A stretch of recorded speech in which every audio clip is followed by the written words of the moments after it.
সুপ্রিয় দর্শকবৃন্দ, আসসালামু আলাইকুম রহমতুল্লাহি ওয়া বারাকাতুহু।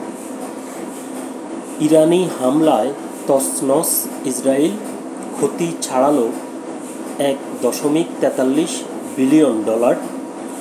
দৈনিক জনকণ্ঠ পত্রিকায় এই শিরোনামে একটি প্রতিবেদন প্রকাশিত হয়েছে। প্রতিবেদনটির বিস্তারিত বলা হয়েছে,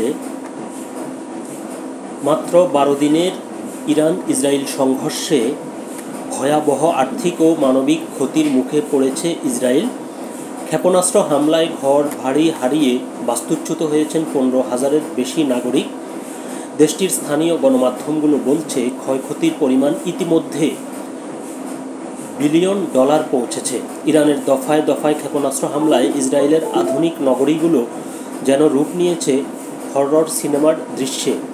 বহু ভবন ও আবাসিক এলাকা ধ্বংসস্তূপে পরিণত হয়েছে, যা এখন বসবাসের অযোগ্য। এক সরকারি হিসাব অনুযায়ী কেবল অবকাঠামোগত ক্ষতির পরিমাণই প্রায় $1.43 বিলিয়ন। বাসগৃহ ধ্বংস হওয়ায় অনেকে বাধ্য হয়ে আশ্রয় নিয়েছেন হোটেলগুলোতে। এই অস্থায়ী আবাসনের খরচই দাঁড়িয়েছে আনুমানিক $29 মিলিয়ন। এই যুদ্ধের পর ইসরায়েলের সরকারি ক্ষতিপূরণ তহবিলে জমা পড়েছে 41,000-এর বেশি আবেদন। এর মধ্যে প্রায় 33,000 আবেদন শুধুই ঘর বাড়ি ক্ষতির জন্য। আরও 8,000 আবেদন এসেছে যানবাহন ও যন্ত্রাংশ ক্ষতির জন্য। সবচেয়ে বেশি ক্ষতিগ্রস্ত হয়েছে রাজধানী তেল আবিব, যেখানে ক্ষতিপূরণ চেয়েছেন কমপক্ষে 26,000 বাসিন্দা। ইরানের হামলার সময় দেশজুড়ে প্রায় সব বেসরকারি ব্যবসা প্রতিষ্ঠান বন্ধ ছিল। জরুরি সেবা ছাড়া কার্যক্রম থেমে যায় সবখানে।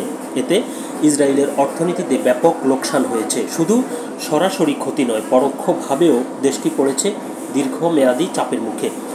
এই পরিস্থিতি মোকাবেলায় সরকার ঘোষণা দিয়েছে এক সহায়তা কর্মসূচি, যার আওতায় ক্ষতিগ্রস্ত শ্রমিক ও ব্যবসায়ীদের সহযোগিতা করা হবে। এই কর্মসূচির প্রাথমিক ব্যয় ধরা হয়েছে $570 থেকে $860 মিলিয়ন। অর্থনীতিবিদদের মতে এই ব্যয় ভবিষ্যতে ইসরায়েলের বাজেটে বড়সড় চাপ ফেলবে। গাজা যুদ্ধ শুরুর আগে যেখানে মাত্র 6,000 ইসরায়েলি নাগরিক সহায়তা নিয়েছিলেন, এখন সেই সংখ্যা বেড়ে দাঁড়িয়েছে 25,000-এ। ইরানের সঙ্গে সরাসরি যুদ্ধে এই সংখ্যা আরও বেড়ে গেছে, যা সরকারের জন্য বড় ধরনের সামাজিক ও আর্থিক চ্যালেঞ্জ হয়ে দাঁড়িয়েছে। এই স্বল্পমেয়াদী যুদ্ধ ইসরায়েলের জন্য দীর্ঘমেয়াদী ব্যয়ের বোঝা তৈরি করেছে। অর্থনৈতিক স্থিতিশীলতা ও জনগণের জীবনযাত্রা দুটোই এখন এক অনিশ্চয়তার মুখে। খবরটি এ পর্যন্তই ছিল। শেষ কথা সেটি হচ্ছে, যুদ্ধ মানেই হচ্ছে ধ্বংস, ক্ষতি এবং মৃত্যু। এটি আরেকবারও ইরান ইসরায়েল যুদ্ধে প্রমাণিত হলো। ধন্যবাদ সবাইকে।